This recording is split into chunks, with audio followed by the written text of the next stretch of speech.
Hello, I'm Tai Hui, the Chief Market Strategist for Asia Pacific from JP Morgan Asset Management, and welcome to this video discussing what investors need to do to deal with falling interest rates from our third quarter 2020 Guide to the Markets Asia. Now, we expect central banks around the world will keep their ultra-loose monetary policy until we find a sustained solution to the pandemic. However, the scale of asset purchases is unlikely to expand significantly in the second half of the year. Now, this requires investors to be nimble in fixed income investment. The better economic data is driving corporate credit spread tighter. Investment grade and high-yield corporate debt are approaching their long-term average. The same is true for emerging market fixed income.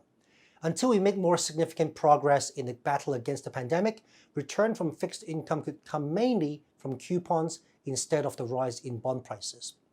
This implies a high-yield corporate debt could offer better opportunities in the second half of 2020.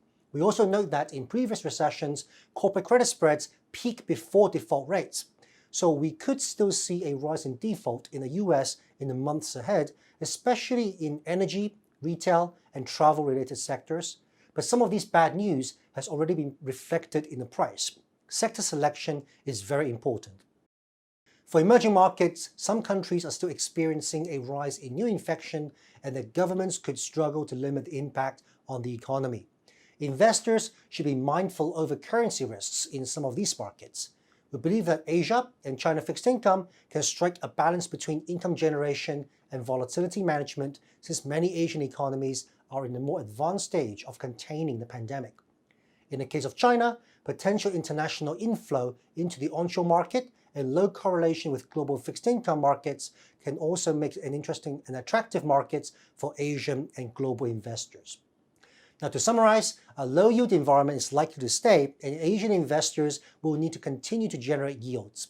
Given the rebound in fixed income in April and May, investors may need to go up the risk spectrum to generate return. We believe that high-yield corporate debt, Asian and Chinese fixed income could provide good opportunities, and active selection in markets and companies is crucial in this environment. Thanks for watching. If you do want to get a copy of the latest Guide to the Markets Asia, please reach out to your JP Morgan Asset Management client advisors.